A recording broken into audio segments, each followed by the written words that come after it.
Good morning friends. இன்றைக்கி இந்த வீடியோவில் நம்ம பார்க்க போகிறது அரசு நெறிமுறைப்படுத்தும் கோட்பாடுகள். இங்கிலீஷில் டைரக்டிவ் பிரின்சிபல் ஆஃப் ஸ்டேட் பாலிசின்னு சொல்லுவாங்க. டிபிஎஸ்பி, சுருக்கமாக டிபிஎஸ்பின்னு சொல்லுவாங்க. இந்த டிபிஎஸ்பி வந்து அரசியலமைப்பு பார்ட் 4ல் பகுதி 4ல் வந்து ஆர்டிகிள் 36 51 வரைக்கும் குறிப்பிடப்பட்டிருக்கு. இந்த டிபிஎஸ்பிங்கிறது என்னன்னாக்கா வந்து உங்களுக்கு அடிப்படை உரிமைகள் அடிப்படை உரிமைகள் மாதிரி இல்லாமல் அடிப்படை உரிமைகள் மறுக்கப்படும் போது உங்களுக்கு வந்து கோர்ட்டை நாடி, அதாவது உயர்நீதிமன்றத்தை அல்லது உச்ச நீதிமன்றத்தை நாடி வந்து உங்களது நியாயத்தை பெற்றுக்கொள்ளலாம். அடிப்படை உரிமைகள் மறுக்கப்படும் போது உயர்நீதிமன்றத்தையும் உச்ச நீதிமன்றத்தையும் நாடி வந்து உங்களுக்கான நியாயத்தை பெற்றுக்கொள்ளலாம். ஆனால் அரசு நெறிமுறை கோட்பாடுகள் வந்து அது மாதிரி கிடையாது. நீதிமன்றத்தை நாடி வந்து உங்களால் வந்து நியாயத்தை பெற்றுக்கொள்ள முடியாது அப்படின்னு வச்சுக்கலாம். சரிங்களா? சமதர்ம, காந்திய மற்றும் தாராள அறிவு சார்ந்தவை என்று 3 பெரும் பிரிவுகளாக டிபிஎஸ்பி பிரிக்கப்படுது. சமதர்ம, காந்திய மற்றும் தாராள அறிவு சார்ந்தவை என்று 3 பெரும் பிரிவுகளாக வந்து டிபிஎஸ்பி பிரிக்கப்படுகிறது. இதனை நீதிமன்றத்தால் வலுக்கட்டாயமாக செயல்படுத்த முடியாது. சரிங்களா? அதுக்கடுத்து சமுதாய நலனை மக்களுக்கு தருவதே இதன் நோக்கமாகும். சமுதாய நலனை மக்களுக்கு தருவதே இதன் நோக்கமாகும். இதை டிபிஎஸ்பி வந்து டாக்டர் அம்பேத்கர் புதுமையான சிறப்பம்சம்னு சொல்லியிருக்காங்க. முக்கியமான பாயிண்ட் அது. டாக்டர் அம்பேத்கர் அரசு நெறிமுறைப்படுத்தும் கோட்பாடுகளை வந்து இந்திய அரசியலமைப்பின் புதுமையான சிறப்பம்சம், இந்திய அரசியலமைப்பின் புதுமையான சிறப்பம்சம் அப்படின்னு சொல்லியிருக்காங்க. சரிங்களா? 2002ஆம் ஆண்டு 86வது சட்ட திருத்தத்தின்படி ஆர்டிகிள் 45 திருத்தப்பட்டு ஆர்டிகிள் 21A கீழ் தொடக்க கல்வி அடிப்படை உரிமையாக சேர்க்கப்பட்டது. திருப்பி சொல்கிறேன். 2002ஆம் ஆண்டு 86வது சட்ட திருத்தத்தின் கீழ் ஆர்டிகிள் 45 திருத்தப்பட்டு ஆர்டிகிள் 21A கீழ் தொடக்க கல்வி அடிப்படை உரிமையாக சேர்க்கப்பட்டது. இந்த சட்டம் மாநில அரசுகள் முன்பருவ மழலையர் கல்வியை 6 வயது உள்ள குழந்தைகளுக்கு வழங்க அறிவுறுத்தியுள்ளது. சரிங்களா? முன்பருவ மழலையர் கல்வியை, அதாவது 6 வயது வரை உள்ள குழந்தைகளுக்கு வழங்க அறிவுறுத்துகிறது. சரிங்களா? அடுத்து வந்து difference between fundamental rights and DPSP. Difference between அடிப்படை உரிமைகள் மற்றும் அரசு நெறிமுறைப்படுத்தும் கோட்பாடுகள் என்னென்னு பார்க்கலாம். ஃபண்டமெண்டல் ரைட்ஸ் வந்து எங்கேருந்து எங்கேருந்து வாங்கியிருக்காங்கன்னா USA, United States of America, அங்கேருந்து ஃபண்டமெண்டல் ரைட்ஸ் எடுத்திருக்காங்க. டிபிஎஸ்பி வந்து அயர்லாண்ட்லேருந்து எடுத்திருக்காங்க. Directive principle of state policy வந்து அயர்லாண்ட்லேருந்து எடுத்திருக்காங்க.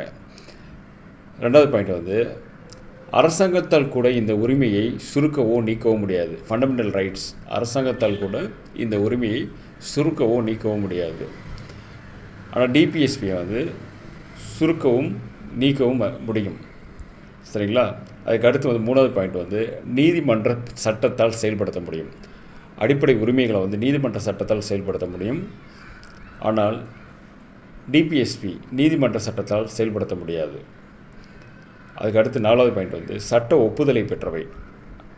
ஃபண்டமெண்டல் ரைட்ஸ் வந்து சட்ட ஒப்புதலை பெற்றவை.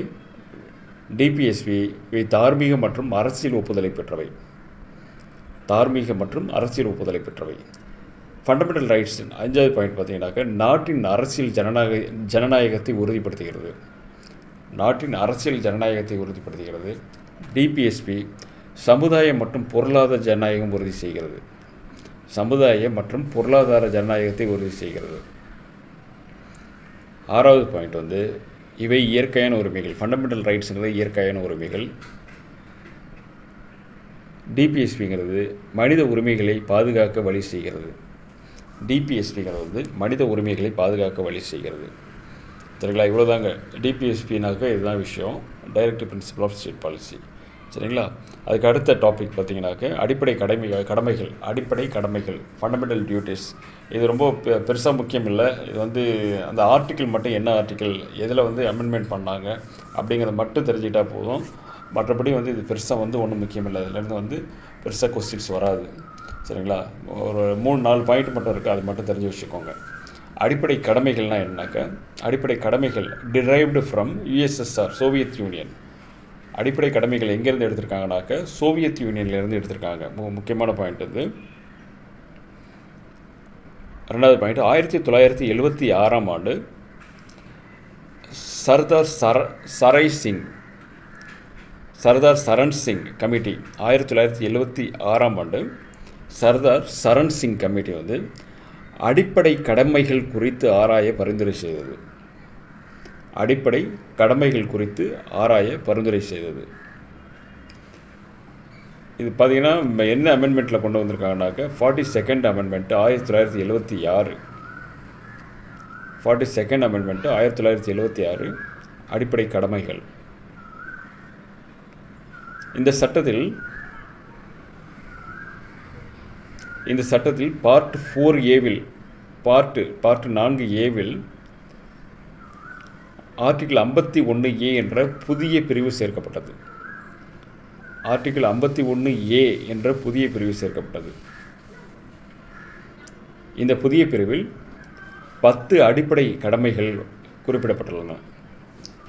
10 அடிப்படை கடமைகள் குறிப்பிடப்பட்டுள்ளன. இந்த 10 அடிப்படை கடமைகள் என்ன அப்படிங்கிறது வந்து புக்கில் இருக்குது, சமச்சீர் கல்வி புத்தகத்திலே இருக்கும். அது ரொம்ப முக்கியமானதெல்லாம் இல்லை, சும்மா ஜஸ்ட் ரீட் அவுட் பண்ணுங்கள். அது இதுவரைக்கும் கேட்டதில்லை, சும்மா ரீட் அவுட் பண்ணி தெரிஞ்சு வச்சுக்கோங்க, அவ்வளோதான்.